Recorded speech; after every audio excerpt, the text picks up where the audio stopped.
Boss, it's been a while. In a minute. But thanks so much for doing this. But I mean, we're at the beautiful Highlander Hotel here in Port Alfred. The Indian coastline's been a very special place for me in my hunting career. We've had some incredible hunts. But I think to start things off, how are you doing, Bud? How's things going? Good. Can't complain. Is it? Complain. Been a busy season, and then little one keeping us very busy at home. So Yeah. so a bit of a break now, like 2-3 weeks, and then tail end of the season. So. I mean, out of the whole, I mean, the world's lost its mind at the moment. But I mean, Donald Trump nearly getting shot, A and little bit chaotic. yeah. How have you found this season compared to others? To be honest, and I think you've probably seen as well, there's almost been like a dip now mid-year across the board. I think there's a lot of insecurities from certain people across the pond. They're not sure what's going to happen in their own country, and everyone's like postponing to next year. It's like, let's see what happens in November. So it's definitely playing a big role at the moment, but I think if things go the right way in November, and then next year is definitely gonna pick up quite well. For those of you that, obviously we did this podcast, I think for the first time was back in 2020. So it's 2020, 21, a couple of years ago. Yeah. So just for everyone that's new and have rejoined, tell them a little bit about yourself. Where you from? How long have you been doing professional hunting for and stuff? Yeah, so I've been in Port Alfred now for the last 6 years. We moved down here when we finished managing game farms and stuff. So I've been professional hunting essentially for the last 16 years or so. Been all over Northwest, Eastern Cape, all over the country. I really enjoyed going to places and learning what's going on there, and then moving on and just getting more info and learn more out of the hunting. Yeah. That's a big part. So yeah. So me and my wife are down here in Port Alfred. She's busy in the butchery, and we've got the little one, and I'm now focused only on hunting. So it's been a bit of an interesting ride, but I want to touch on that because I think it's such an important topic in today's society. Is so you worked at the butchery more as a full-time job and then hunted part-time, right? Yeah, it was about a 50-50 split, I could say. I mean, pretty busy during the season, and then off-season I'd be busy at the butchery and so on. What made the shift for you to go 100% into the hunting? Well, obviously there are different factors that come into play, and life comes with different angles. And at that point, I had a choice to make which direction I wanted to go. And honestly, I had to be true to myself and in a way decide, okay, this might be the tougher route, but this is what I really like to do. This is what makes me tick. That's what makes me tick. It's not just you yourself know it's, if you're really into it, it's not just a job, it's a lifestyle. Everything you do after hours with friends on weekends, different times, what you talk about to your mates on the phone, that's what we do. It's the lifestyle we're into. So if I went the other direction, I wouldn't have been true to myself. And it's not like that's a bad direction to go into, but I've realized in the last few years that you have to just like stick to that gut feeling and see where it takes you, and then see how it goes. It's hectic, but because I mean, I think when I look back at the two of us and our friendship and stuff, I think we've traveled a lot of roads similar, parallel roads, and I'm obviously now part-time hunting and full-time like office job or working and stuff, but the courage you have to build up to understand that you're going to be going into I think for a lack of a better word, but it's an unstable environment, right? Because it's disruptive. I mean, unless you've got a set contract for X amount of hunts throughout the season, I mean, it's an unstable environment to go into. What was Carla's opinion on that, number one? And number two, how have you guys managed to balance the stability in that? Look, it's on both sides. You have to find balance. And for me, switching to the hunting, for example, gave me so much time when our baby was born to be at home with my wife. Where if it was the other way around, I wouldn't have that. There's little things you work on, but it was it's still a risky move. It's like you say, the market is up, down, left, right. We don't know what COVID number 2 comes, which Yeah. I don't believe, but just we You never never know. thought something could bring everything to a complete halt. So at the end of the day, you're not gonna do extraordinary things if you don't take risks. Sure. And you have to try and make it as a calculated risk as possible. Yeah. And just do your best as well. It doesn't help you go this way, but you don't put in the miles and the effort. Well, Because that's it, then yeah. at the end of the day, you can't just say, oh, but it didn't happen for me. Yeah, well, why didn't you push? Yeah. And a lot of times you push in a direction, and the first thing that happens is the obstacles start falling in your way. And that discourages you, and you go a quarter of the way, and you're like, okay, no way. Push through them. And things start Yeah. finding their place. I believe that once you start seeing those obstacles, that's a good sign. Then you're heading in the right direction. Do you, I often, I mean, on a couple of podcasts I've had with people, do you think there's a misconception going around about the professional hunting industry? About youngsters thinking it's this glorious job, meanwhile, because, I mean, you and I both know we've been in this a number of years. Not a lot of people see the hard stuff that goes on behind closed doors. No. Do you think there's a misconception with the youngsters? I think it's been a misconception for a very long time.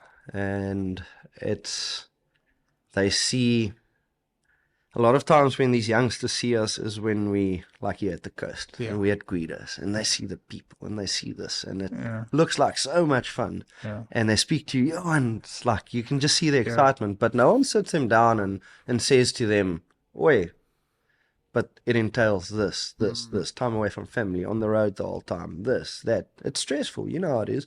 Because at the end of the day, we're doing a job where, we're doing the same thing every day, but every day we're doing a different thing. Yeah. And people don't understand that, where you could have one day that's awesome and the next day is just a complete write-off. And just all the personal stuff. A young guy, probably 18, 19, sent me a message the other day on Instagram, and he asked me, and he said, good that you asked this, he's like, has it been worth it? Yeah. And it was a difficult question to answer. Yeah. Because there's a lot of ups and a lot of downs. But one thing I've noticed in our industry, persistence is key. It's you just, if you give up, if you stop, fuss bait. Look at all the guys that go the distance. You have to fuss bait.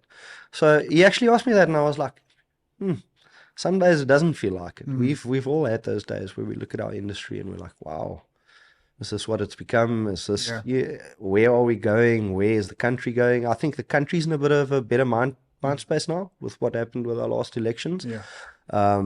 It's a good thing to see. I feel that we can build on that. It seems like the government's stable, more stable. So I think that gives a lot of us younger guys also a better feeling inside, because I think a lot of us have felt like, maybe we should duck, maybe we should go. But if we all go, what happens at the end of the day? Who's gonna fix it? You lose all the hard work before. Lose all the hard work. So I mean, we had to do it. So you got to push. But there's definitely been a misconception, I'll say, and the fact, and I'll be honest here, that PH schools were so easy, or are still so easy to get into, just like and do. If you can read and write and shoot a gun a bit, you know how it is. Yeah.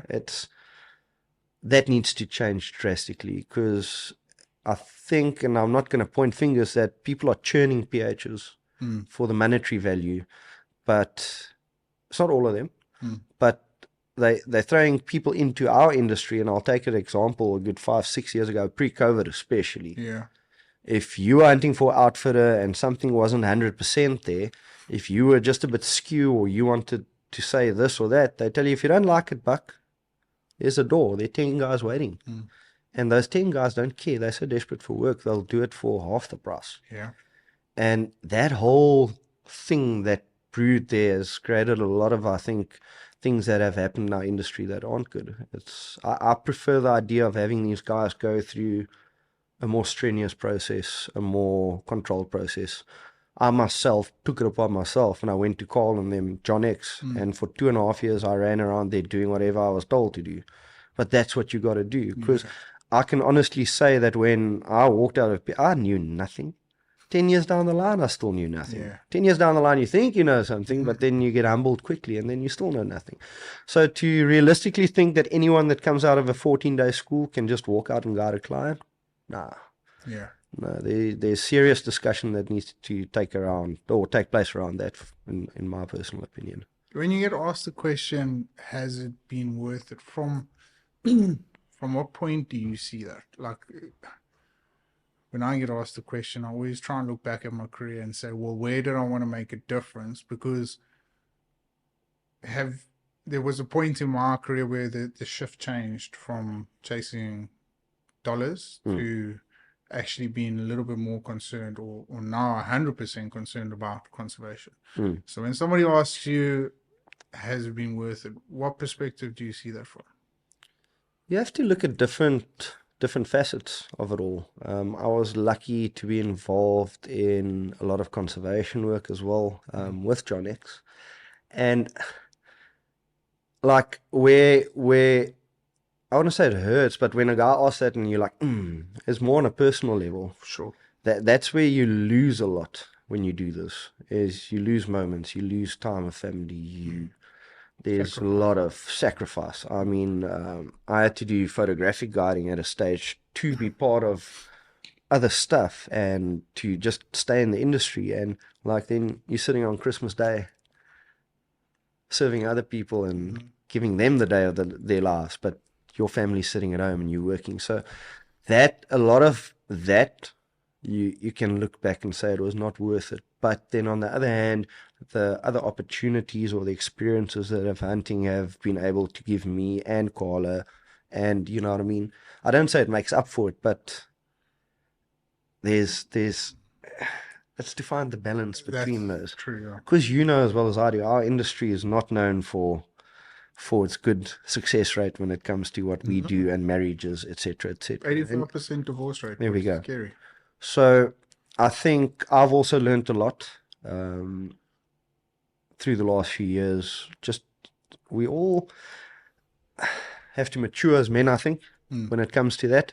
A lot of it, I think, goes with the lifestyle, and especially what kind of hunting you're doing, what kind of lodges you're hanging around, who you're surrounding yourself with at those lodges, and what the end result is. You got a wife and kid at home, but they barely hear from you, and you are living your life there. Yeah. You create your own parallel life, and then off you go, and it's not going to work.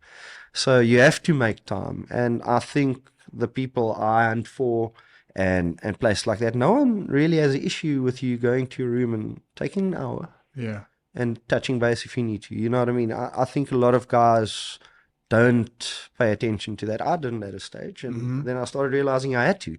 And you make time. And we're not perfect. And we have rough days. And sometimes you get back at 10. But you try. So, yeah, for me on a personal base, has it been worth it? Yeah, it's been a hell of a ride. The bigger picture, definitely. The bigger picture, and I'm not talking I'm talking from when I started in the industry to now, not just my time with my family. There was a lot of time before that. It's taken me on a roller coaster ride that a normal job, a normal lifestyle wouldn't have taken me on. I've experienced some pretty amazing things. For sure. I've met some incredible people from across the world, and that for me is like you're saying, chasing the dollar. It's like that is, and Cole mentioned it in the previous one, it's like the guys, that's the worst thing you can do, man. Yeah. We're all here to experience nature, and the hunting, I always say that the trigger time's less than a second of the whole safari experience. Yeah. And man, it's like there's nothing that compares. Yeah. And when guys start chasing the money, that's when you lose the essence of it. To me, it's just. But it is something that we unfortunately have to consider. No, no. I mean, we're not doing it for free. Yeah.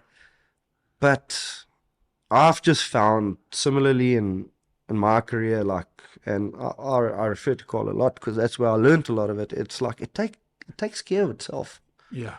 It really does. Because for me, it's about building the friendships and sharing experiences with people. And if we're all having a great time, the rest, oh man, sorts itself out. And for me, the friendships are a big part of it. Like, you love having friends or cross, because they give us perspective. we get to see places we never thought we'd see. And it's like it's this network of people, like-minded people. The hunting's just a small part of it. Sure. That's all it is. You do you feel an obligation to I wouldn't say reflect that experience, but do you feel an obligation to try and educate the youngsters coming through today? Because I mean, like I said, I think the perspective is so badly skewed in the youngsters that are wanting to become professional hunters, and they, old Mackenzie Sims had a beautiful saying about it. He said, you get yourself a pickup and a Jack Russell Bucky, and now you're a professional hunter. Well, that is a very bad perspective from a youngster's point of view. Yeah. Do you feel some sort of obligation to try and not educate but reflect on some of the hardships that we go through as professional hunters? Yeah. Like you just said what Mackenzie said, and we all know it. That's what happens. Yeah. I go do a 10-day course, Dad buys me a bucky, a dog, and I've got my 30-odd, and off I go. Now we can't carry on like this because it's just going to keep on creating problems. Guys need to be brutally honest. I spoke to a kid a year or so ago that was asking about it, and I said to him, unless you are completely lost to it, no, don't. Yeah. Because it sounds horrible. It's like, because we love what we do, but I'm not trying to discourage anyone, but you have to be like a bit lost to it to really go forward in this industry. And I feel that people don't talk enough about the nitty gritty and the long hours, and this what you need to do, and that what you need to do, and this is how this works, and this is how that works. A lot of them, I've seen young guys come in, and then it's almost, you've seen it.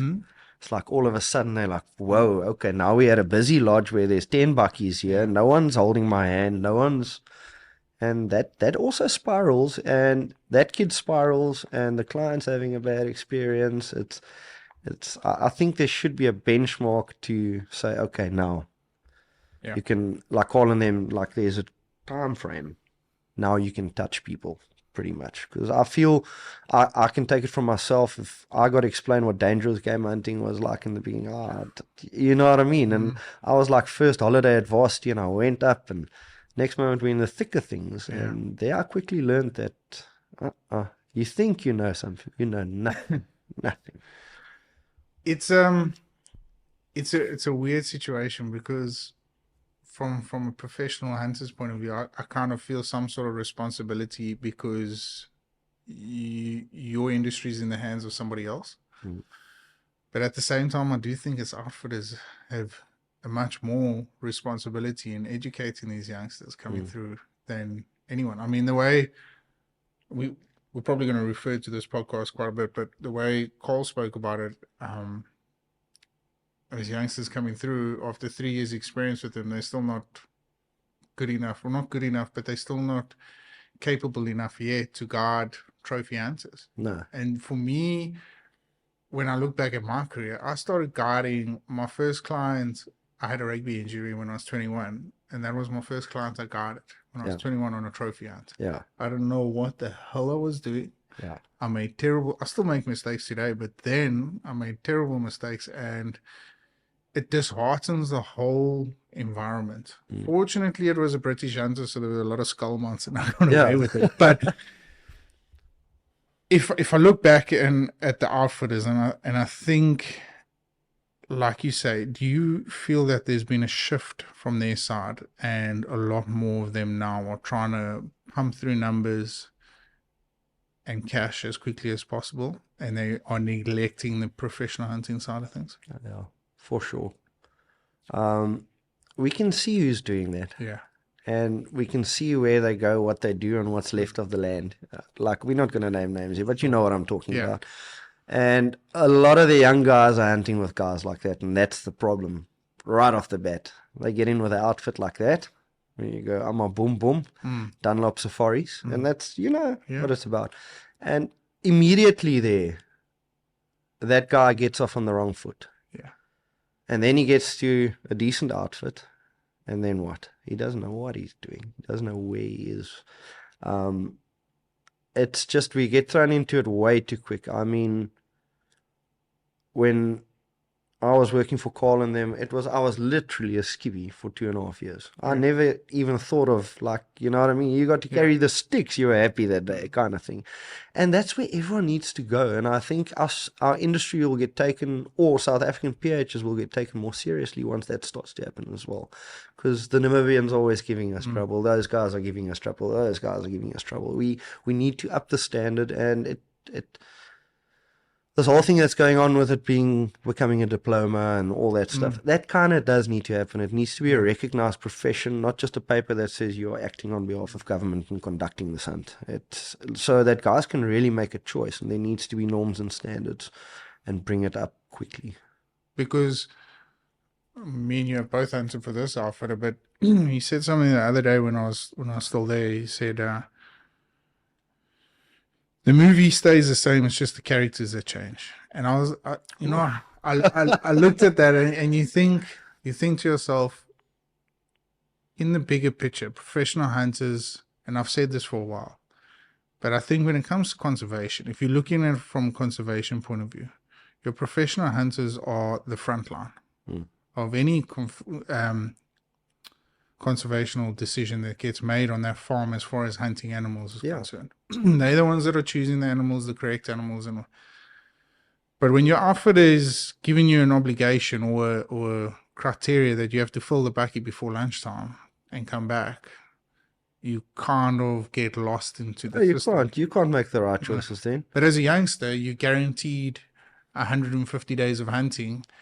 You've got a bakkie to pay off. You've got to feed your Jack Russell. You've got bullets to put into your rifle. No, you're in this weird sort of situation. That's Twilight Zone, yeah, and that's why I big Twilight Zone in the industry, and like we've both been at that place, and I've been at some places up north where I think I'm lucky that I got exposed to the underbelly of our industry at a younger age, where I realized, oh wow. This is how rough it can get. Let me pack my bags and go home. Because I looked at it, and that's an unfortunate side of it, and people don't want to talk about it. But like they say, not everyone in the game industry are crooks, but all the crooks are in the game industry. And unfortunately, if you've seen that, you've seen it. And you cannot, when places like that, and you cannot make the right choice. Like you say, we are the guys on the ground, so I choose that kudu or that kudu. Or look at that Nyala bull, he's bigger than that one, but yes, he's in his prime. We're not going to shoot him, we're going to shoot the one to his right. You can't do that when you have to, like you say, be backed by 12, but there needs to be 20 animals on the back. There is no way. And unfortunately, our industry is always going to have bad apples, and I really hope that there's better regulation on this. We've hoped for better regulation on a lot of things, but the bad apples, like any industry, they're just going to keep on doing their thing. And I just feel that it's sad that, like you said, young guys get pushed into that position. They get a job and they're like, ooh. And then they get taught the wrong stuff from the start. It's not good. It's not good at all. If you had to look back and say, what was the defining moment you realized that, right, hang on, because it took me at least 10 years to actually realize what the hell I was doing. What was the defining moment for you to realize that, hang on, this is not really what I want to be a part of? So I had a big problem when I finished apping with Carl and them, and then I decided, okay, now I'm going to go now, find a job, and we're going to do this thing. I had a big problem when I came back to the Eastern Cape, because I was taught a standard of operation. And when I got to places, all of a sudden, things were just a bit like wayward. And you start looking at things and you start wondering. And then I was fortunate enough to work for old Stuart Dorrington up there, and he guided me quite a bit. And like, he set the compass even more and taught me a lot more. But it's when I got back into the Eastern Cape, like you said, and what we're talking now, about 10 years ago, packages were wild. It was, everything's just boom, boom, boom. Then I started realizing that, whoa, there are there are two camps to this whole thing, and the way they do it, like at Stewart's, we did priceless stunts there. Yeah. It was your daily rate plus what you shoot. Yeah. And he taught me a lot about managing quotas correctly. Like, it blew my mind. We only had, so a bit of history on his place. It was bow hunting only, and he only allowed X number of bows on that property a year, and that was it. End of the year, we do game capture on the stuff we need to catch, but that's it. And I'm not talking 30 guys a year, I'm talking 15 to 20 guys a year. That's it. And I was like surprised the one time because we had a guy that wounded a kudu towards the end of the season, and he couldn't shoot another one because there were no spares left on quota. That's it. That's what. And I was like taken aback because like other places they're like, no, shoot another one. Yeah. And Stuart was like, sorry, bro.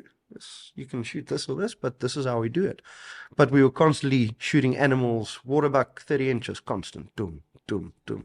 So he instilled a lot into me as well back then about what we doing, really managing a big property to its like real potential and having big trophy animals out there. Sitting in a blind, now I'm talking way before the sables and stuff became a big thing. You're sitting in a blind, there's like a herd of 40 sable cows coming in. Back then wasn't a thing. 2009, 2008, that wasn't a, you didn't see that. But he started in the 80s already. So I sat a lot with him and he really explained stuff to me. So then when I came from that, where it was a really controlled, like really well-run thing and got back into the Eastern Cape, it was a bit chaotic down here back then. And at a stage I was like, do I even really want to do this still? Because it felt like murder. Especially the coal packages and those things. It felt like we weren't here for an ethics thing to it. Yeah, and we can talk about ethics. It's, how did someone say to me once, like, if you have to look over your shoulder when you're doing something, then you know your compass is wayward. And it started feeling like that. And then briefly I went back up north, and then I learned when the compass is really like spinning. I was there for a few months and I came back down. But you have to learn out of those experiences. And for me now, it's about shooting old stuff and showing people the bush. I think what lacks a lot on the PH side of things is actual general bush knowledge, plant knowledge, tree knowledge, bird knowledge. That's where the NTF4 comes in now, right? Exactly. Yeah. So with my guiding background, my Fagaza background, I mean, when I go out there and I see this little thing or that little thing, and I tell you what, guys can be like, oh, people aren't interested. They are. They are. 95% of them are actually interested in that stuff. And guys, I feel, need to sharpen up on that. Yeah.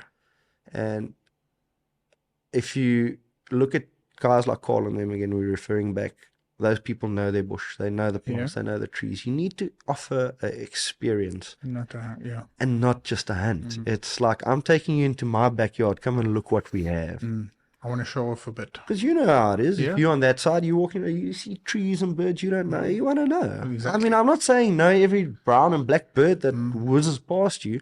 But if you're up north and you see a crimson-breasted shrike coming across, it's like, what's that red bird? It's like, you must know. Yeah. And I think there's severe lacking on that aspect of things. I had a defining moment of that exactly, and I've mentioned a couple of times on the podcast before, and it wasn't too long ago. It was actually as recent as 2021. But again, this is where I feel like the responsibility as a professional hunter comes along, that you've got to try and slow these things down for these people. And we were sitting in the back here and we were hunting. It was towards the end of the day, and it was a mother and a son. They were hunting together. And Sharon was her name, and she stopped me because we had an intense day. We shot a couple of animals. And she just stopped me and she said, you've just missed a moment that I wanted to capture. And I looked back at her and I was like, Sharon, I'm sorry, but next time just like you need to tell me that you want to grab it. And she's like, no, it was right in front of you. But, all I'm trying to say to you is that don't pass up on the small moments, because we appreciate that. Yeah. And it was a little hoopoo sitting on the tree, and it was a beautiful little scene with the sunset behind it and all that sort of stuff. And I realized there and then that a lot of the time I never stopped and appreciated where we were at that moment. And I think that's what happens when you get to these sausage farms. But you're chasing the dollar. You're chasing so much. You're not looking at experience. You're like, I'm on day 4 of 7. Yeah. Hammer. Ka-ching, next round, That's next it. one in. That's, You get lost in the system. yeah. And especially if everyone around there is consumed in the system. Yeah. Yeah. It becomes this churning pool of bad ideas and just, yeah, Yeah, you got to try and get out of it as quickly as as possible. possible. Yeah. Yeah. No, you have to. It's like you're never going to find the perfect places and the perfect this No. and that, but if you see the warning signs are there, if there's smoke, there's always fire. Yeah. I've noticed in our industry, if there's smoke, get out because there's Yeah. fire. It's there. Was you've mentioned now your qualities that you've learned and your perspective on the hunting industry and how you perceive conservation and stuff. As a freelance professional hunter, how difficult is it to implement these practices in other people's companies? Extremely difficult. Because, like we just said, Yeah. everyone runs on a different vibration, you could say. And the biggest thing I can say to anyone when they're doing this freelance is find your people. You have to find your tribe. Because if you don't find your tribe, then you're going to have a tough time. You're going to be working under high stress. You're going to be not forced, but you're going to be guided into doing things that you sit there and you're like, Yeah. I don't want to do this. So I've been lucky enough in the last 2 years to be involved with places that push these kind of things in their hunting. They want that with the clients. So the biggest hurdle there is to find the places. And it's difficult when you freelance because this guy offers you a hunt, that guy offers you a hunt, you rock up there. First hunt's nice, second hunt, then you start seeing a few cracks in the foundation. So you have to decide what you want to do, but like when it comes to conservation side of things, it's not like every outfit's that way. A lot of them are money orientated, simple as that. It's a business, and you come there, you're a spoke in the wheel, and you must make that machine churn. But other guys are a bit more susceptible to it. And I think there's a bit of a swing in the industry with that at the moment. I think people are starting to realize that that's actually what the guy wants. And so either you're going to join in on this or carry on, see how that goes for you. But I feel there's a definite swing, especially with the guides our age. The guys are taking it more seriously. They're more in touch with the whole experience. Where, Do you I often believe that a lot of people sit with anxiety. I'm a people pleaser, so if somebody said to me, "No, but you will shoot that kurubu," and I knew it's not the right one to take. 9 times out of 10 back then, I would have pushed myself into that position and taken that kurubu, even though I knew it wasn't the right one. How important is it? Throughout my industry, I've learned honesty is probably extremely important, not only to the client, but to the outfitter as well. Because at the end of the day, you're representing your own brand for future, right? So your name needs to be like right up there in order to keep a sustainable lifestyle. yes. So how difficult has it been as honest as you have and stuck to your guns? Is it something that's high important in your list? Yeah, it's over the last few years, it has become a thing. That's why I pick where I go, because I know, especially like post-COVID when the pickings were slim and we had to like grab what we could. There, I saw some stuff, and it's like now, especially like you say, once you're starting to represent your own brand in a sense, you have to make the decision. And if the outfitter doesn't like it, and then so be it. But I hear exactly what you're saying, and there's been 1 or 2 situations where it's like, "Yo, what are we doing?" But I feel that at the end of the day, and this is now the perception as well, is how do you view your client? Is he your friend? Is he just a number? Because as a friend, I'm not going to lie to you. That at the end of the day, I'm not going to lie to you. And if outfitter X, Y, or Z wants to be upset with you about that and chase you away, then so be it. Because that just exposes you. That shows that you're wrong. You weren't transparent with him. So I don't want to say I've got like a bad attitude with regards to that, but if everyone does their job right and we're just honest, because honesty in our industry with clients, man, guys have caught their own tails like that. And it's quick. It's quick. So if you're not honest with people, it's going to come out. Stuff's going to come out. and then that client's going to get upset, and then he turns and he phones you Yeah. or me or WhatsApps us. But what the hell happened here? And you have to sit there and you're like, I actually know, but I can't tell you. Yeah. No. Yeah.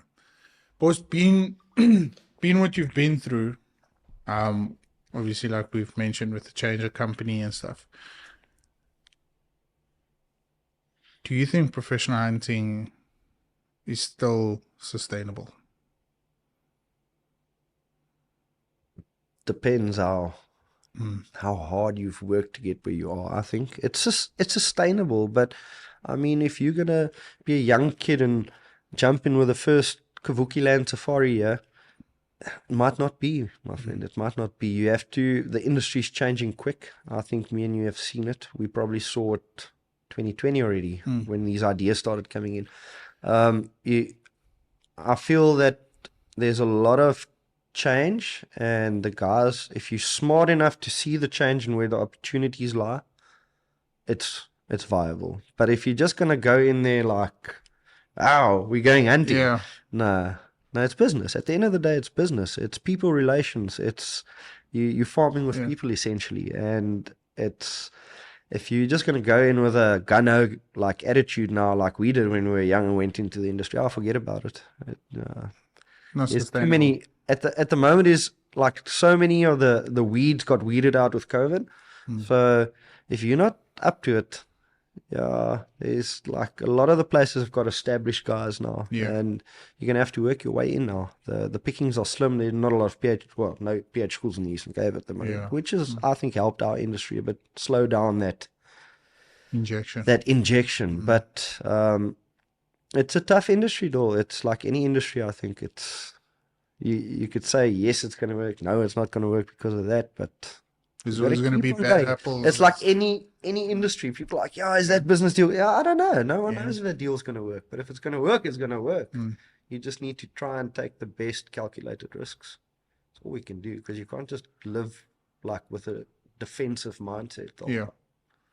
And we need to take the industry. I mean, it's been going for a long time. There are a lot of players, and like we need some good guys to come through. So it's the way I see it. I kind of when I started PH Journal's brand, I kind of one of my obligations to it was to try and figure out how professional hunters could make a good living out of it.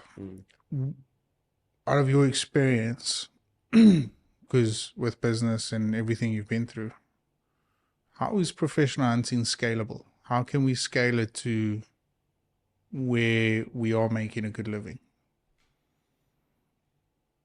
I'm going to say stuff now that people aren't going to like, but firstly, I think it needs to become a recognized profession so that there are checks and balances in place. I'm not attacking outfitters here in any way, shape, or sense, but at the end of the day, you know what guides were paid 10, 15 years ago. You know what guides are getting paid now. You look at inflation, you can't even match it. I think it's an industry where if everyone comes to the party, it could be very lucrative for a professional hunter. Right now, it's not.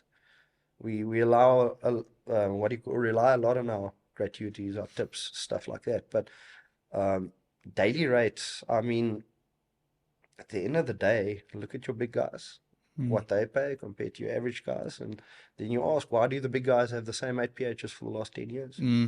There's a reason, because those guys are actually making a living there. The company actually cares about their families and so on and so forth. So there's a big discrepancy, I feel, at the moment in that sense of things. You find that at a lot of outfits, for example, the professional hunters have to organize the hunting area. Yeah. So now all of a sudden, you're already the guy on the ground with your vehicle doing you're doing the groundwork. You're making the magic happen. Now you need to start organizing the animals and this and that. But there's no two-way street when it comes to that. And I've found, and you'll say this well, you start helping guys, and then the help just becomes expected. And it's a very rocky road at the moment with that kind of stuff. So I just feel in general, though, we can touch on another thing, for example. When last have you seen an outfitter that pays dangerous game rates? Mm. When last? Mm. 10 years ago, Oaks were doing that. Yeah. They were paying a different rate because you went above and beyond and you qualified. In my days, we had to do X amount of days on 4 of the big 5. It was, I don't even know what it is now, but I did it back then for a reason because you want to step it up a bit. If you go up north, your dangerous game PHs get paid a lot more. They get there, they step out their vehicle, they step into a farm vehicle. So it's this kind of stuff that needs to get ironed a bit. I understand everyone, it's tough times, everyone this and that, but I feel that that's where a lot of it gets lost. That's where guys battle to get along because it's just not financially viable. A diff breaks on your truck.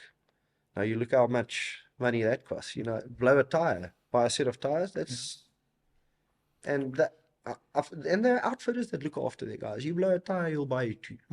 I'm not saying everyone's like that, but I think across the board there's a lot of shortcomings at places, and then they wonder why we don't have good guides or why we don't have that.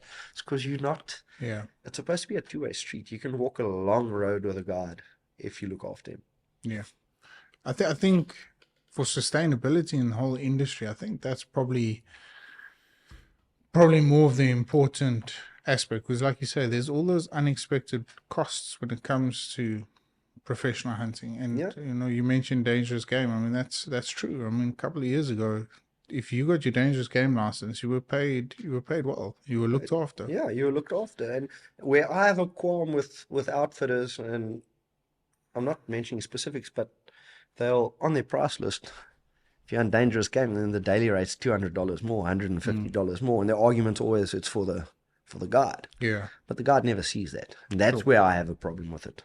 It's like, don't make your dangerous game daily rates more, but you're not reflecting why it is more. Because in the old days, we all knew it was more because a dangerous game PH gets paid more. That's how it works. And now it's just like, oh, off you go. You're one of the others. Yeah, one of the others. So why would you want to go risk your life if you're not, you know what I mean? You've got a skill set. So a skill set should get paid for. There's a lot like that going on. Social media at the moment is becoming a bit of a slippery slope with outfitters, I think. Because, I mean, this guy says, okay, but if you use that photo, you have to put on a watermark, or you have to do this, or you have to do that. And it's going to become a thing, because at the end of the day, right, so you've got one guy that's not really into social media, you've got one that is. So this guy that's into social media, he's got X amount of cameras and this, and he's got a GoPro that costs that much, and he's got a drone that costs 30K and this and that. Now, there are some outfitters that say, no, you must take photos, or if you use anything from when we hunt on the farm, it must get used with our watermark. So now there's a fine line, and I actually spoke to someone about that, about the intellectual property. Like, what are we required to give? So another thing, so that's the things that add on. So if you've got a guide that's got that clout and carries that with him and market, it's free marketing for the outfit. But they need to come to the party on the other side. Because guys aren't going to keep on doing that. What a lot of the outfits, I think the older guard don't understand, like when we edit stuff, when we do things, how much do those apps cost for a year? It's not like we just fiddling on our phones. It's high-end stuff that you're working with. So I don't mind. Like personally, I help the guys out that I hunt for. You know what I mean? It's great. But I've heard from other guys where it's become like a demanding scenario where guys are saying, no, but you must, but you. And it's like, okay, but now you riding on his following. You're getting 10 times the exposure you get, but you are demanding. I just feel that dynamic is completely without a compensation on the other side. Without a compensation, it's like, it's just, at the end of the day, who wants to fire up their 40,000 Rand drone for no reason? You know what I mean? And risk that, because if that thing crashes, the outfitter's not going to come and say, hey, but let me buy you another drone. That's not happening. No, for sure. So I think a lot of that can get gauged as well on, like Carl said, like, look at your product you're getting, your PH. What does his truck look like? What does his equipment look like? Is he bringing... And work it that way. I'm not saying everyone should get paid across the board the same, but I feel that too long in this industry, it's been like, does he price? That's the price, and that's where we are. Where I feel like rather have a system where guys start working for you, they get paid junior fees. And after the first year, up him a bit and see what he brings to the party. And that's how you you will build good relationship with your PHs. They'll stay longer. It's like involve them in the business. I think the moment people feel that they're involved in that thing, then the attitude will change. You can actually make a career out of it. You mentioned social media. How important has social media been to you? I think it is a very big platform at the moment. The amount of contacts, the amount of people I've spoken to through social media, where I don't know him from a bar of soap, but he knows a lot. You know what I mean? The social media can be a bottomless pit, I think, but if done right, it can create serious connections. For example, I ran a social media page for an outfit, and just by the content and the high-end client they had, they literally just sent us a message via Instagram saying, well, you have someone at that show on that date. And I was like, yeah. And he's like, yeah, because we're booking a leopard in the sun. Okay. Through social media. So I think you know as well, the scope for it, but it's also what you do. It's who you talk to, who you engage with. It can really be just a waste of complete time. But if you time your stuff right, you've know how it works with Instagram and algorithm and learning all these things and really getting exposure out there, it works. It works, especially if you're building your own brand. That's how the world is these days. This is how people, find places, is just a small little 10-second, what's this? Yeah. And boom, you're there. I'm not saying that's the way business is going to work. No, sure. At the end of the day, I still believe that word of mouth is your best tool. But on the other hand, you can't not have social media because you won't be relevant. Yeah, and you have to be relevant. You have to be. I always say to people, like, it's repetition when it comes to marketing. You have to imprint into people's brains, and that's what a lot of the guys do well. They're constant content every week, and it imprints. It's like dial-a-bed, 08, 60, 31, 32, 33. We all know that number because it's just constant repetition. You plant it in someone's brain. So I think the biggest thing with social media is you have to stay current, and if you're not on there, the newer crowd, guys our age across the pond, what's the first thing they pull up? The Instagram page or the Facebook page to see what's going on there. If you don't have that, it's like having a bad website or a slow website. It's like a guy goes on, and you know a lot of the guys, they get impatient quick, and they're like, no, it's not working. Because it's also, I mean, it's important for them to do the relevant research, you know, because they don't want to come and hunt to somebody that's a complete bonehead or an absolute arsehole. So it's depending what you're doing on Instagram, whether it's an outfit or whatever, but you're putting your resume out there. You're putting your digital photo book out there, like in the old days at the shows, the screens and the books, and you're putting a digital one, because that guy starts going to the reels and he goes, tup, tup, tup. Okay, no, there's something going on, and it's the quality of your content. Plays a big part. You can't just put random stuff on there. And you know as well as I do, it's like sometimes you think you're putting the coolest thing on, and then and then one Sunday you like in a rush and you quickly bomb something on, and then you're like, okay, so what now? I don't understand. What's running through Pick and Pay? It's one of my best videos at the moment. Yeah, there we go. Yes, I worked so hard on the previous two and not but anyway. So it's a disheartening thing sometimes, but again, it's persistence. It's been a long slog. Like, I'm only really slowly getting there, and but it's been fun. You got to have fun doing. That's the thing. It's like you mentioned Mackenzie earlier. Like, I connected with him through that, and like just chatting to the guy and sharing thoughts, and it's like like-minded people, and that's how you meet random people from across the world. And the next moment, you know. So it's a very good tool. But guys still need to focus on their proper stuff, their website. Like a website to this day is important. A good website is very important to this day. An efficient website that works, no sickling here and battling with that and slowly. Have your website work quick. The guys are pretty sharp then. Also, I want to say thank you so much for sharing the dark side of the PHing world and stuff. I think like we mentioned social media now. It's nice to show the pretty side of the industry, but to have conversations like this, I think it needs to be had. But I want to try and break away a little bit from the professional hunting. I want to get your opinion on, what's your honest opinion? I've done a couple of episodes on this as well, is about the price hike for our South African hunters in South Africa. It's tough, It's tough. I look at some of the prices and you're like, "Phew, Yeah. it's the real deal." But it's the ghost coming to haunt us. I think for years and years, you can be honest, the outfitters like took the farmers for a bit of a ride. Sure. I feel, and it was only going to be a They matter of took the time. farmers or the hunters? The farmers, in a sense, I think a They lot of were farmers okay. were underpaid Mm, for their animals, okay. like really underpaid. Yeah. Some guy will find out that Uncle so and so sells them, and Uncle so and so is more than happy to sell them at that, but Uncle so and so sits there and he's never heard that Uncle D there gets that for them. Yeah. And that's why guys always lock down their places and no one must. Mm. Yeah.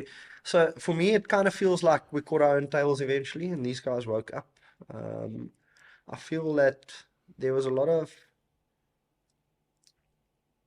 like negativity around trophy hunters at a stage. I think, especially when we went through that era here in the Eastern Yeah. Cape where guys were destroying farms. And now these guys have woken up and realized that I don't need to shoot 15 kudu off my farm. I can shoot 5 And get paid the and get equivalent. paid more. And unfortunately, now the meat hunter's suffering for those. And in the same breath, you know how South Africans are. Neighbor B sees that neighbor A selling him for that price now, and now he also. And unfortunately, it's a thing we're going to have to struggle through the next few years. I think there are guys that still understand the South African meat hunting model, and they cater for that, and they understand what pricing works and what doesn't. So, but it has pushed the price, and then also you've got a growth in a local trophy hunter now that's willing to come out and shoot stuff at a good rate. So, would you rather have that one guy come and shoot 5 animals for the weekend, or would you have to entertain 8 guys that are tearing down your place? I'm not saying they all do, but it's that I personally would rather have 5 guys coming, Yeah. or one guy coming shooting 5 animals. It's everyone's going to have to find their place in the sun with that. You come from the meat industry. Cole mentioned something about the value of venison. Do you think it's been undervalued? It has been. I do feel. I mean, government's trying to tap into that. They've got Yeah. all these ideas coming. For what it is undervalued in the sense of like if you think where it was like 5, 6, it's grown a bit in the last 5, 6 years. The price has hiked quite a bit. But it's because of that healthy living scenario. Yes, you know. yes. But if you look at where the price was for venison, I mean, for pure clean meat, it was really underpriced. Especially for supply and demand, because Yeah, it because becomes a rare. it's not a over December. Yeah. I mean, where? You know what I mean? So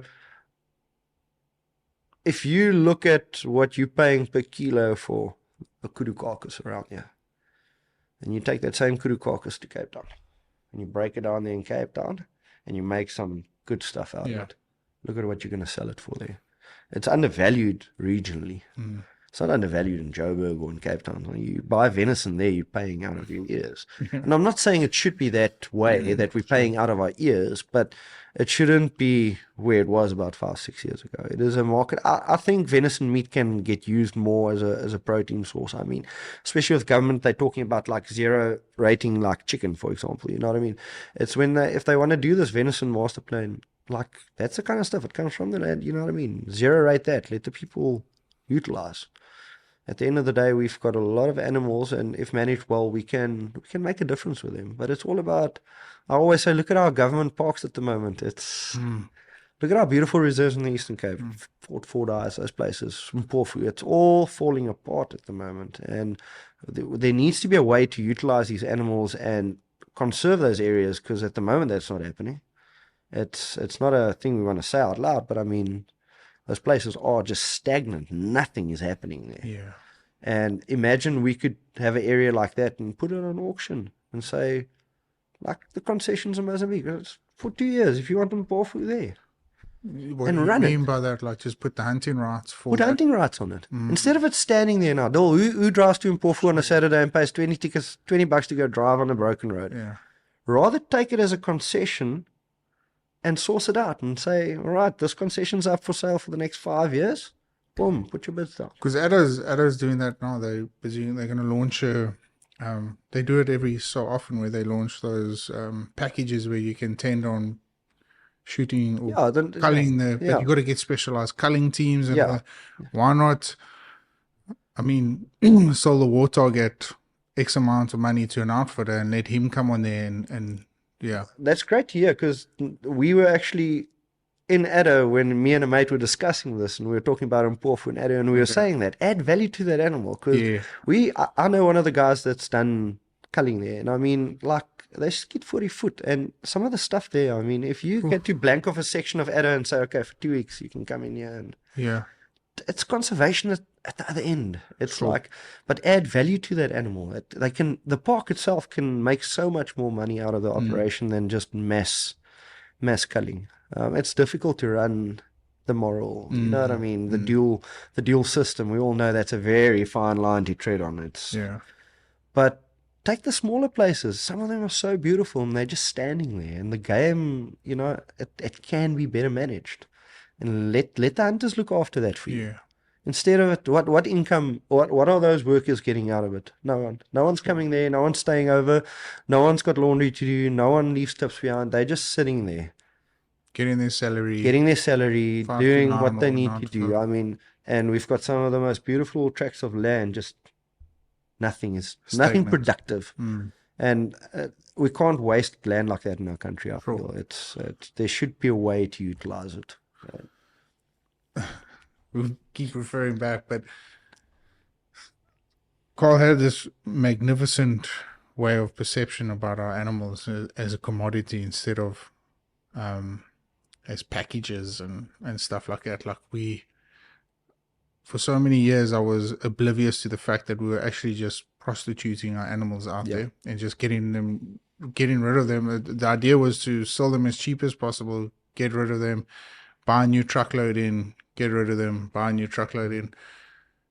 Do you think our South Africans are paying the price for the commodity now? Because people have realized, well, hang on, that kudu bull, normally to my South Africans, it's 4,500 rand, but I can sell it to an outfitter for 20,000 rand. That and how much damage has the South African hunter actually done? Because you speak to a lot of these guys that do accommodate you now, especially me as like a freelance outfitter. Yeah.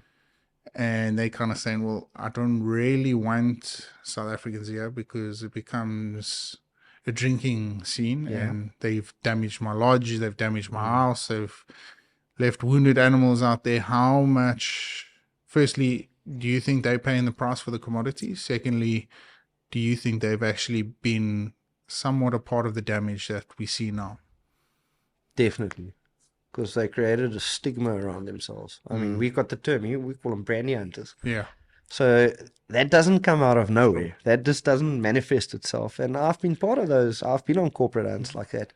And that's the problem there. What is the whole idea of that weekend? It's not about hunting. It's about let's go and have a good time. Yeah.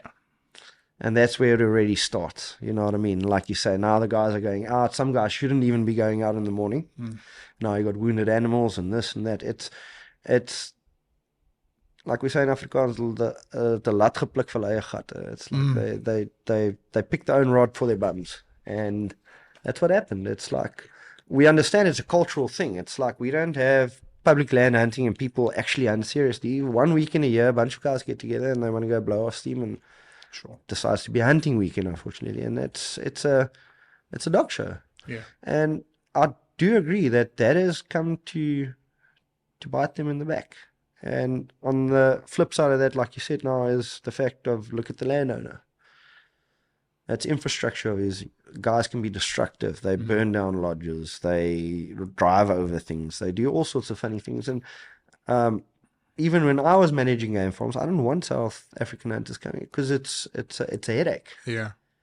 And unless the guys start acting like serious, I mean, but that's what I said. It's almost like there's a serious South African hunter coming through now that wants to come with his family, his wife and kids, and actually do serious hunting for 2-3 days. He's not there to just shoot a kudu cow, a warthog, and maybe a blessbuck to fill the freezer to say to his wife that, listen, I did actually hunt this weekend. This guy's coming to shoot a wali, or he's coming to shoot a grysbok, or he's coming to... So those two camps will have to find their spot in the sun. Because there are still guys that cater for the other lot. Sure. but they're that way inclined. But that is, it definitely, it's part of that problem that got created with the pricing. It's all of this just came together, and it was about time where the guys that were serious about it were like, well, I'd rather deal with serious guys that come here, respect my place, shoot the right old animals. I don't have to worry about it, than have to deal with these guys. That when I tell them, don't shoot that bull there, then 11 o'clock the first morning, the tracker's radioing me. He's like, oh, Nancy Magi, Yeah. there's trouble here. So it's a thing that manifested itself out of years of bad behavior. And not everyone's like that, but if the norm's going to be like that, But that's you're the going to see a problem, change. boys, is I think we've generalized the South African hunter immensely. Like you said, it's forced the farmer now to play a hand and say, well, I am going to be more expensive. So if you're prepared to pay that price, then I know you're serious about this. Yeah. And I think as a responsibility as a hunter and a professional hunter and a conservationist and all these things, one of the most important aspects, and it's been a misconception by the greenies for years and years and years, is that hunters lack empathy and respect. Yeah. And I think when you look at the general picture of a South African hunter, there's lack of empathy and lack of respect. I'm not, again, we're generalizing, yeah. We're not saying, we know there's a lot of good South African hunters out there, and we know there's a lot of good guys that do the corporate hunts and do all these sort of things, but they do it with respect and controlled environments and stuff. So yeah, I would tend to agree with you. How do we fix it though? How do we accommodate the biltong guy? Because now we've lost that aspect of our industry. Well, not lost yet, but we're losing it very fast. For me, the question is not how do we accommodate the biltong guy. My question is how do we accommodate the young dad that wants to take his son hunting for the first time, that doesn't make a lot of money, but he wants to go for a quiet weekend and go shoot an impala. Because I feel that is the bracket of guy that's getting pushed out of the price range. True. He's getting pushed out of the price range. These other guys, they, especially the corporate guys, they come there with bucks, or the place pays for the whole hunt or whatever. But we've created this bad zone now where young hunters, let's say you 20 years old and you want to go shoot an impala, you take your girlfriend for a weekend. Where do you do it? Yeah. Day rates, that fee. Some of these places, bloody wood and missed shots, nonsense like that. And that's a problem for me, like some of these local outfits like wanting to charge for stuff like that. And I'm like, it throws that guy completely out of the bracket. Now, where does he go? So there you lose a hunter because that quantity is likely to maybe, and now he goes hunting maybe once in 2 years. Yeah. And you lose that guy. For me, that's what I'm more worried about, is that compared to the corporate oak. The corporate oaks will always find their bracket. They'll always find the farms they'll find a way. And there are always guys that are willing to entertain that kind of show. But where this guy for years and years had a very affordable rate for a family to go to, and this now all of a sudden he's catering for outfitters or South African trophy hunter in a sense. Now here comes John and Mary with a kid, and he can't really, because now he tallies it up, because you see some of the accommodation rates and stuff. Now all of a sudden it's, hey, for an impala, nothing less than 10 grand for a weekend, but it's there ridiculous. We go. Simple as that. I mean, and I don't blame the farmer. It's like there's no blaming here, but we need to find a middle ground, or for everyone to be able to partake. Because it's very easy for us that sit in our position, because we're involved in the industry. We see all these places. We just go there. Oaks that drool that want to go to these places. And we never really take a moment and look back and be like, how inaccessible are these places actually to the general public, the general hunter? Because that's one thing we don't have a big culture, is like actual serious guys that it's picked up a bit now. I've noticed, like especially with the fallow deer hunting during the rut, there's now serious bow hunters coming through, and they're like chasing certain animals. We need more of that in our country, and less of the let's load the cooler box and go boom boom type. That's how I feel. But that lies with us, and if we're around those kind of people to act the right way and guide people, especially with the youngsters, the kids are so important at the moment. Yeah. I was lucky enough a few weeks ago to take 2 boys with their grandfather, and man, it's a dying breed, and we need to do it right and do it good, and let everything. And we need to afford opportunities like that. That's the big thing. So It's almost like it's we've our got to, responsibility, because yeah. who's going to come after us? Because me and you are lucky. We went with family or dads or whatever, and it was affordable. It wasn't like break the bank Yeah. type money in those days, but now it is. You can't just grab your kid and go. It's like you Cool. say, 10 grand for 3 people. Accommodation, one Impala, all your daily fees, 10 grand. Easy. Yeah. So we need to work a way around that. It's almost like we get the opportunity to have a reset button and say, okay, well, now we've got this next generation of hunters coming through. We need to try and make it right from their side. But that's especially with the next generation is that's why you need good personalities on social media as well. It ties back to that, because Do you think it has a big influence, boss? if the guys do it right, again, you know what I'm saying? They need to look at local guys that are, because what are the kids doing all that? All on their phones the whole time. It's Instagram, this, that. It's if they're gonna see bad stuff the whole time there. If you've got role model hunters that take good photos, that do good things, like Donnie Hill, you know, bow hunting. Yeah, He's like his content's great. It's respectful. That's what oaks need to look up at guys like that. He's a young kid. He's making his way. Do that. Do what that oak does. Figure it out. Find your niche. I feel there's always a spot for everyone. It's just you must find where your strong point is and focus on that. Yeah. But we need more guys like that to come and put quality content out. And like you say, it's like the empathy and the lack of respect. And you go onto any South African biltong hunting Facebook page, go look at your lack of respect there. There's a lot of it. Sure. And it's not difficult. It's not difficult. We all learned that way, because when we grew up, I look at some of the first photos I ever had, and I'm like, oh, good grief. I don't even want to put that on social media and say like throwback, because, tongue hanging out. Yeah. But we learn, and I think if we want to keep this going, we have to educate people and try our best, because if we don't educate, who's going to educate? It's like... Well, sorry, just to get back into it, with you've been fortunate enough to see the American model when it comes to social media and stuff. Do you think there's an opportunity, or I always hope for it, but do you think there's a huge possibility that somewhere along the line, let's call them South African hunting influencers, could be compensated more for a little bit of the effort that they've put out there? How do you think so? I think as the people in the industry merge, a lot of the guys from that side are here, a lot of the guys from here are going that side. It's bound to happen. I just feel it's bound to happen. That you could... I'm going to mention Donnie Giel again. How do you know who Donnie Giel is? Yeah. Because of what he's did. He's a young bow hunter that's good at bow hunting, and now he offers bow hunting safaris. And he's made a name for himself. It's small. It's not everyone's going to know who Donnie Giel is, but 10 years from now, we know where that's going. So I feel there is a shift where you're going to start seeing people coming across wanting to hunt with specific people. And it used to be like that in the old days. It wasn't about hunting with that outfit. It used to be, I want to hunt with Johan Carlitz, wherever he is, or with John Sharp.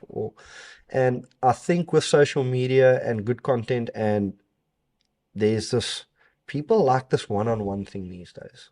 I get that feeling. It's like this whole, we're not getting thrown into a sausage factory and it's chaos, where it's like, this guy's my friend. It's intimate. We've had great safaris together. I want to carry on hunting with this guy. We plan things to the T, and it's intimate, like you say.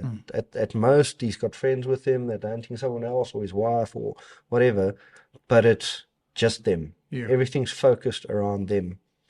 And there's a market for that. There's an absolute market for that, and a lot of guys are already exploiting it. And I feel that we'll always have the different kinds of outfits, but there is this thing lately where it's like you got your people, the guys have like, and what you'd find with those people as well as with those kind of safaris, it's more specialist.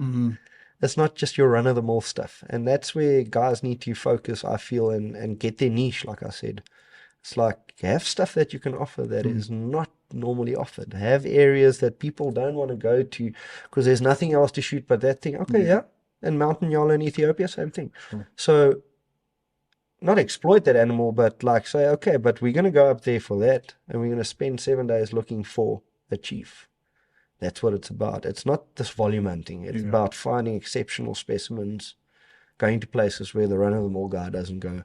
And I think if a lot of guys focus that way and they just have the drive, and it once again also comes with experience. You can't do that when you're 20 years old, or you know as well as I do. You don't have enough areas. You don't know enough people. It comes with experience, I think. But there is definitely. But it's persistence, like you mentioned. Yeah, it's persistence. Yeah. It's like you're not going to know everyone in that uncle and that honey hole for that if you haven't kept on doing it. You can't take a break. You just have to networking people. So there's definitely a model for that, but you have to. Could work. It could not work. That's the problem. And the fine line comes with that as also as like client base. Where do you get your client base? It's like. It's not that simple. You need to have something that people say, like, man, I want to go do that. Yeah. Because we all can shoot in a. Do you think the industry's robbed a lot of people? I did a common reback hunt the other day at a place in Natal. And I've hunted many common reback in my career, but at a game farm. And this common reback was on a completely their natural habitat. I mean, they were brought into Natal and the whole thing, but they made the Midlands home. The Midlands that's where. That's if you want to hunt a good common reback, that's where you go. And I sat there on day 4 of being, I was trying to self film, so that was one of the most challenging things I've ever bloody done. But I just realized there and then that have we not taken away a lot of these experiences from the hunter that wants to experience them? Because he doesn't know any better. He doesn't know how. He thinks it's that easy. Yeah. Yeah. When he rocks up on the game farm and you say, no, well, we'll just drive over these 2 copies and then there'll be a nice. There's a ledger. Yeah. Oh, That's it. Whereas there, I was hunting over mealie lands. I was hunting potato fields and hillsides and all this sort of stuff. And I was just like, this to me feels like a genuine common reback hunt. Yeah, that's what I said to you. It's the volume thing again. It's like, and there's a niche. There are people that's what they want to do. But it's your own responsibility as a guide. And like we said previously, if the outfitter is conducive to it, I mean, I'm funny like that, and I like to give people experience like that. It's very simple to say, oh yeah, those gemsbuck are running over the hill there. Let's go look for more. Yeah. How about we like that gemsbuck that we saw there? Now he's ran over the hill. So now we're going to park the bucky. We're going to climb over that hill. And then 4.5 hours later, we shot him. Eventually, after they got up from their nap at lunchtime. But we went slowly and pushed and this and that. It's easy. Just carry on driving. Yeah. It depends a lot on what you as a guide want to bring to the party as well. I do feel that, but I think we rob people of, like you said, and I saw you mention that, like the whole experience with said animal. It's because a lot of times we have them in places where they're easy, man. It's not, he's not really in his natural environment. He's not where he should be. That's another discussion for another day. But I do feel, because if you're hunting at, like you did the common in the Midlands, like it's not that easy. No, it's not that easy. But if you were doing a hunt for an outfitter and you were sending someone to shoot common reedbuck and you were taking 3 days, we'll know what's happening then. Then the pressures come from a different area. Shift focus. And so that, why do you, like, people always, you get this question like, which animal, like if they had to take all of them away, why do 90% of us say kudu? Leave one animal behind? Because that's the one animal, and most of us, when we're hunting that, for that week, unless that guy's down, and they take us to day 5, 6, 7, sometimes all the days. But that's why we love hunting them so much, because they're not just, it's not just let's go whack one quick. Yeah. And that's the thing. Like, for me personally, I'd rather do a 10-day safari and shoot 3, like, you know what I mean, than just stacking numbers. Yeah. That's what I'm leaning towards. That's what I like doing, is lesser animals. That's do you think but on the financial side, then that's got a downside. So again, find the balance. But if you're doing specialized stuff, and you say, okay, we're going to spend and we're going to, then again, it takes care of Do you itself. think there's a market for that though, boss? Do you think more people are wanting to Yes. experience that? Yeah. I think so. I don't think there's enough offered with regards to that, or it's done right. At a stage, guys were doing horseback safaris and this Yes. and that, but it's all, if you hear afterwards where they were and what was actually going, it's not done Correctly. correctly. If you want to do it that way, you must do it that way. And they are authentic. We've got some mountainous areas that can offer some very good mountain hunting for those kind of guys that want that. Because there are guys that want that. I mean, you get Val Reebok hunting, you get Val Reebok hunting. Yeah. Yeah. And there are serious guys that are willing to put in the yards and do what needs to get done. And the thing is, imagine you had a client that says to you, okay, I want volley 10 inches, but he prepares for that hunt, like really. And you go do your homework and you got your areas and you guys hit the mountains. You're going to probably get him within the week quickly. But I mean, it's just so much nicer when everyone's focused on the same thing and prepared. Sure. I feel certain specialist species, people rock up and they think it's just like, there are places where you can drive around with a bucky and shoot a volley out the window. You're going to shoot one like this and happy days for you. But there are guys that are more serious that want to do it full on. And I mean, there's one guy that hunted at a place that I know, and then the next year went to one of the concessions he got sent to and went and hunted there with them. And he's with those guys now because it's the real deal. During his whole hunt, that was the only real hunting he did. And he's gone back to that. And he's not shooting numbers, but... How important do you think it is for us to keep doing that and reconnecting with? Because you mentioned the Val Reebok.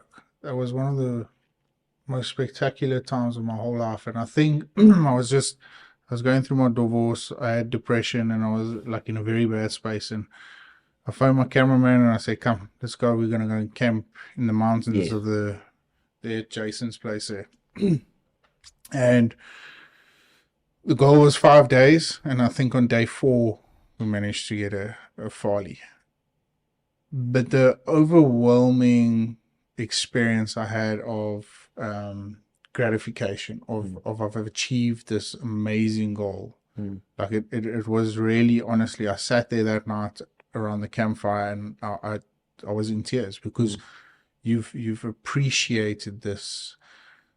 Do you think that's an important aspect as a hunter that we need to relook or revisit more often than not? No, for sure. Because we lose that connection. You lose the connection. And look, not all clients are the same. Some of them couldn't care less. I've noticed that as well, where I'm a bit more, I'm like that. I give it a lot of respect to the animal. I'm just like, and I've seen some guys don't really care. So I feel it's a thing that we need to do.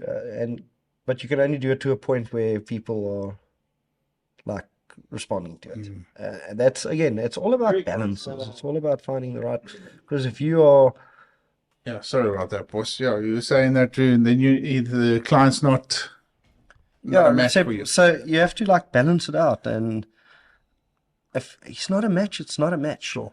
It's I think our industry, if people start treating it less like a corporate business and just going with it more, you'd find your place. But it's understandable. Some guys are in a position where they just have to have...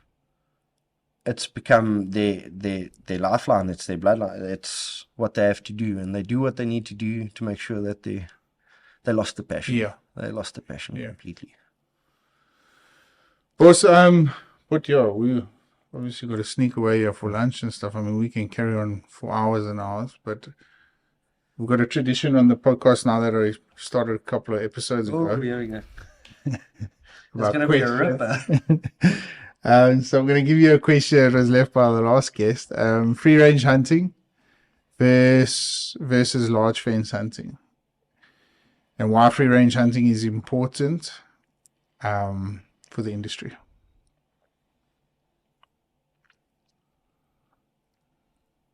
Look, free range hunting will always, in my book, on certain species be king. Okay. Kudu, bushbuck, all these low fence things. it's got its place. I mean, most people, if you were coming here, you'd love to hunt in a place that's got no fence around it. We Yeah. all know that. But large managed places are also just as good. The issue lies with your smaller places. But, and I'm probably going to pick some scabs here. Free range hunting needs to be free range. It doesn't help you market yourself as being free range, but then your zebras are in a cattle camp and the gates are closed on both sides. So for me, well-managed areas that are managed with the farmers and the outfitters are still some of the greatest hunting I've done, where quotas are controlled, numbers are controlled, they look at places, they care. You know what I mean? Any decent run high fence ranch as well can be as good as a free range area. It's big enough and it's managed well. So yeah, it's a toss up between the two for me, but free range, like, it stays king, but it needs to be real free range. I think there's a misconception. A lot of people get pulled into this, like, we're hunting free range. No, not really. Not really. Maybe fair chase, but not free range. It's fair chase, but not free range. So I think there has to be a big distinguishing point between true free range and low fence.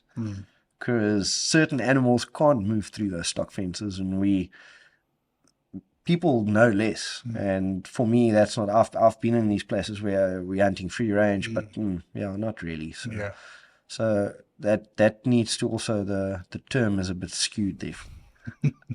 And then I'm going to try and catch up my questions because I left one behind. But yes, Robin from the Wild Dispatch, he left one for you, and he said, if throughout your hunting experience, everyone you've known and stuff, who's the number one guy you would like to be guided by on an animal?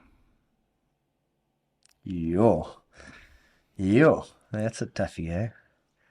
Guided myself, guided by.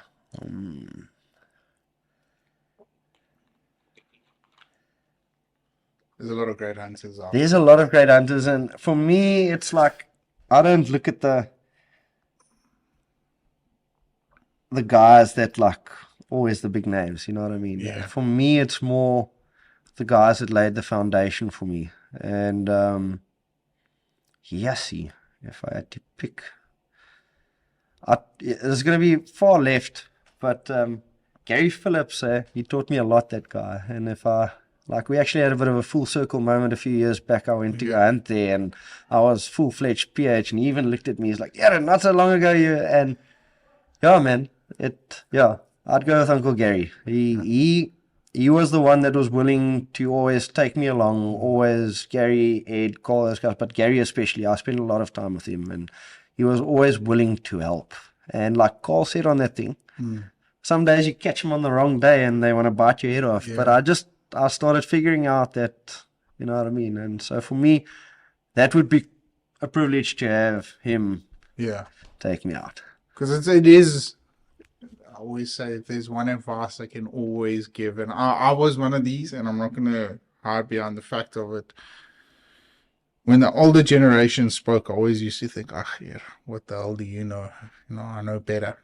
Whereas when I look back at my career now, most of my success comes from a lot of the conversations I had with the older PHs. Older guys. Yeah. And if I could say my number one advice to any young professional hunters is, other than conservation and empathy being right up there, is listen.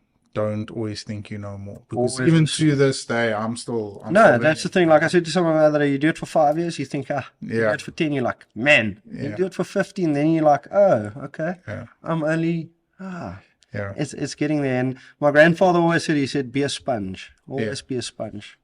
Whether you're wiping up muddy water or whether you're absorbing knowledge, you're a sponge. And when you're around people like that, be a sponge. And I've always applied that all around.